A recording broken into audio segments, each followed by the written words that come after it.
What is up, beautiful readers? It's Sky, and we're back with another TBR video. These are honestly one of my favorite videos to film, so let's get into it.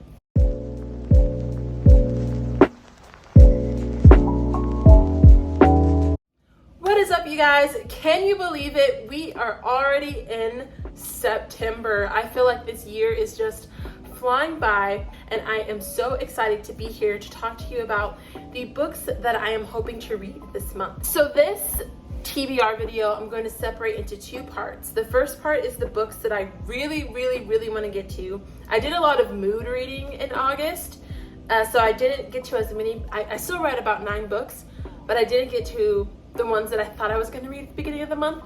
So we're going to get to the books that I really want to read, and then some potentials, they're on my list, but we'll see if I get to them, kind of thing. So that's kind of how I was thinking of breaking this up. If you're new here, thank you so much for subscribing. If you don't know how my TBRs go, I start with my Christian nonfiction, my nonfiction, and then all the other books that I want to read. So I always try to read one Christian fiction every month, one nonfiction every month, and then the rest I can do whatever I want. So the Christian nonfiction book that I'm reading carried over from August, and that is They Shall Expel Demons. This is by Derek Prince, and it's the subtitle is What You Need to Know About Demons, Your Invisible Enemies. This book is heavily focused on spiritual warfare, which is something in the Western church we definitely do not emphasize or heighten the importance of, because it is real. So I've read about 6 chapters of this, and I want to finish it this month. So that is going to be my Christian nonfiction read for the month. It's been really good so far. It's definitely opened my eyes to the spiritual realm and just how much I didn't know about it. So this has been really good, and I am excited to keep reading it. So I highly recommend this if you're a Christian. Oops, I don't have iPad. If you're a Christian and you are interested in learning more about spiritual warfare. And I don't know what I'm doing with this, but yeah, that's what it's called. That's what it looks like, and it's really good. I recommend it. As for my nonfiction read, you guys have seen this book in like almost 3 or 4 TBRs now, but I'm still making my way through this Elvis biography. So again, this is the first book in the duology. So this one again carries up until he goes to the army, I think, and then the second one goes from the army to his death.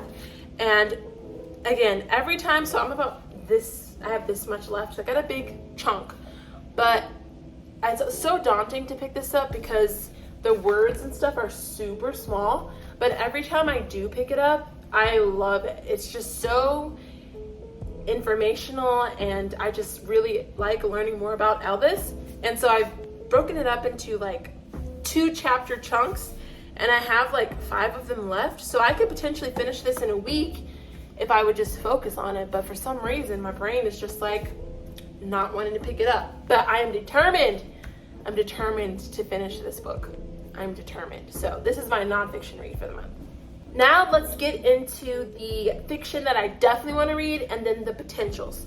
So the ones that I do not have yet are the rest of Spy Family. So I've read Spy Family up to volume 3, and I need to get 4 through 7, and then 8 comes out at the end of the month.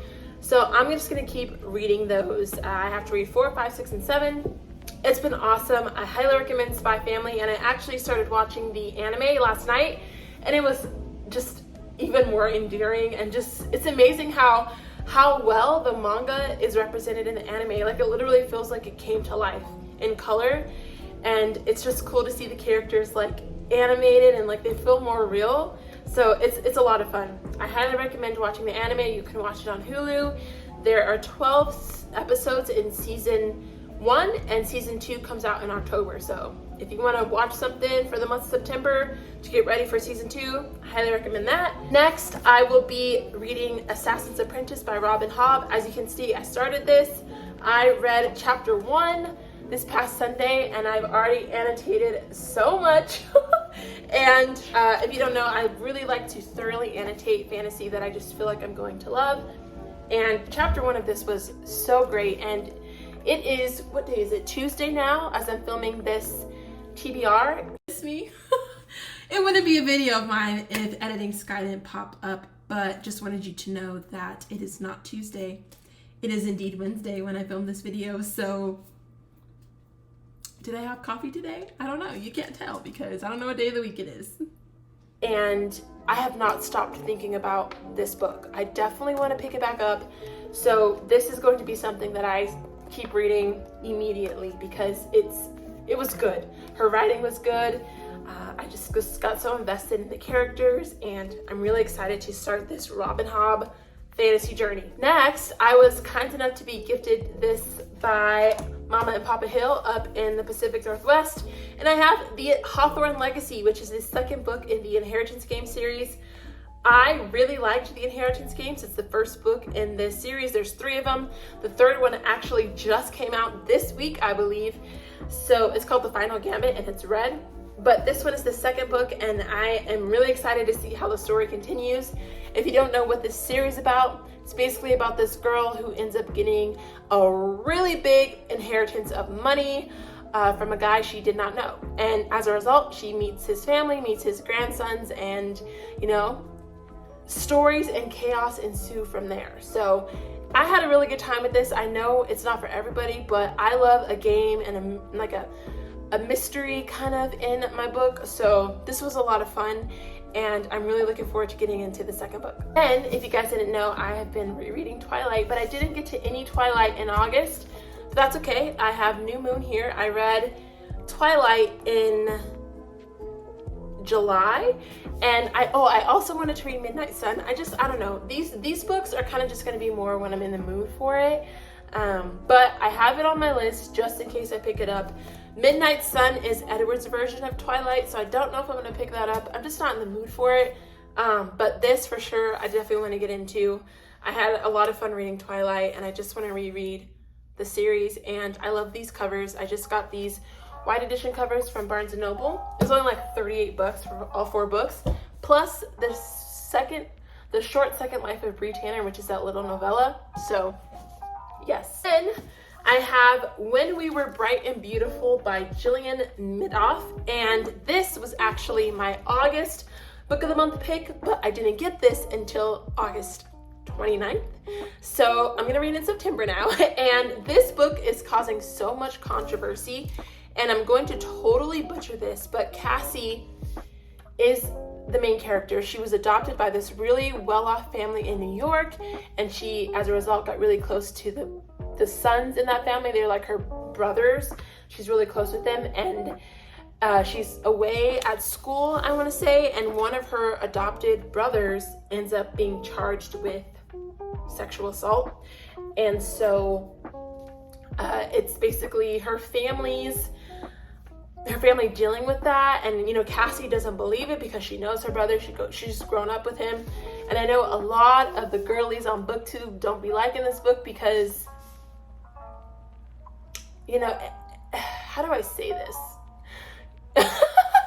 They don't like it because I feel like it gives kind of like a insight into what a family goes through when the man may have been charged with something he did not do. Now, again, I don't know if he did it or not because I have not read the book, but it's causing there's a lot of tea, there's a lot of conversation. I am really looking forward to reading this and seeing what it's all about. And the thing is, it's a book of the month book, and if you don't know, me and Book of the Month have a very toxic relationship. Like I have 6 books from them so far, and I've only liked 1 of them. All of the other ones have been 1 to 2 stars, and that was Kaiki. Kaiki was the only book I gave 4 stars. All of the other ones I've read, 2 or below. So yeah, I'm hoping for the best with this. Honestly, if I don't like this book, I don't know if I'm gonna keep getting a book of the month because it's a waste of my money at this point. Then the last book that I hope to get to this month, and the one that I am so excited about, The Lady's Mind by Francine Rivers. If you guys didn't know, I got some book mail the past month, and one of my friends got me this, and I am just so excited to read this. Let's see, it was Chrissy. Chrissy got me this. So I'm just so excited to read another Francine Rivers books. Her books just take me away. I get so wrapped up in the in the characters and their journeys with God, and I'm so excited to read this. And yeah, Francine Rivers just makes me so happy, and I cannot wait to read this. And this is her newest book. This one, I believe, came out this year, if I'm not mistaken. 2022. Her newest book. We got to see how it is. I read The Masterpiece in July. Absolutely loved it. So this one has kind of like mixed reviews. So we'll see how it goes. Getting into the potential reads of the month here. I have the first 2 books in the State of Grace series by Tammy L. Gray, Love and the Little White Lie, and then Love and the Silver Lining. These 2, everybody loves, so I'm excited to read them. The last one, T. So we'll maybe get into this. It depends on if I'm in a mood. I'm reading a lot of like fantasy, supernatural kind of things, so we'll see. I really want to read them, but we'll see if I have time. And then I actually went to my library recently and I saw these books. And if you didn't know, I really like Greek mythology. I think it's so interesting. And when I read Percy Jackson years ago, I just really thought it intertwined fiction with Greek mythology so well. And ever since then, I've just really taken a liking to Greek mythology. And I just think it's so interesting that man created all those stories. Now, I don't believe in Greek mythology at all, but I like to read about it in fiction. And a lot of these books here are Greek mythology retellings. And so whenever I see something that's a Greek mythology retelling, I pick it up. And at the library, I saw Muse Squad. This is actually a middle grade book. And it is about a girl who finds out that she is one of the 9 muses. And if you don't know, there are 9 muses in Greek mythology. And so it's kind of her coming to terms with that. And they're all like young girls. I think they're in middle school, if I want to say. I'll have a better review of this, of course, once I read it. But I thought that was so cute. And I'm just hoping that, like, it's just a cute story for girls to read or whatever. But I'll tell you the truth. If it's like something it shouldn't be, I will let you know. So yeah, 2 more potential books that I could pick up in the month of September, and they are Starling and Breaking Time. And again, these are library books. You can tell because they have that shiny covering on them. I've talked about this before, but Sasha Alsberg used to be a really big booktuber. She had a book Utopia, and she has been writing. She's written 2 books or 3 books now, I want to say, but this is the one that she has been talking about for years. It was her Project Red book. I haven't heard many people talk about it, but it came out, I believe it came out this year. Let me double check. And this is another fantasy. Yep, it came out this year, and this is another fantasy, but it's like they compare it to Outlander in that sense. It's like time travel and Scotland and all that stuff. So Zenith, her first book, T. So I'm hoping this is good for her sake, but my track record with books written by booktubers ain't that great, because Christina Riccio's books I'm not a fan of. That's the Poland Bananas books for those of you who are OG booktube watchers. So I actually have Again But Better on my shelf, but I didn't get Better Again or whatever the other book's called. I couldn't be asked. So this is Starling. I got this at the library. I have no idea what this is about. It's just a really pretty book. I mean, stars. I know like a boy comes down from the stars and comes on this girl's farm. If you know that. Also, the title pages are beautiful. They're beautiful. They're beautiful. Like, you just, me and pretty books, like, yes, please. Yes, please. So this could be something I read as well. I don't know. All right, y'all. That is going to be my September TBR, at least the ones that I am anticipating to read, along with, of course, my Christian nonfiction book that I have on my iPad. But yeah, here they are in their glory. Well, that's going to wrap up my September TBR. Thank you guys so much for being here, for watching the video, for commenting on it. It really means a lot. In the comment section down below, if you feel like it, please let me know the book that you are most excited to read this month. If I had to pick, I would say the book that I'm most excited to read and complete is The Assassin's Apprentice by Robin Hobb. I just really loved the first chapter of that book, and I cannot wait to see where the story goes. So that's going to be mine. Let me know yours. As always, guys, remember that you are so loved by God and you have a purpose in your life, and don't be afraid to follow that purpose and to seek God's love for you, because he does. He loves you very much. And I was thinking also to maybe share with you my Bible reading, but I don't know. We'll see how it goes. I'm working on that because my Bible reading hasn't really been a priority for me. So, God's putting it on my heart. So I probably will do that. I just don't know how yet. But definitely make sure y'all are reading your Bibles as well, because that is the most important book of all. But that's going to finish this video. Thank you guys so much again for being here. I love you, and have a good night, or have a good day, wherever you find yourself in the world. I don't know what's going on. I'm rambling. Okay, bye.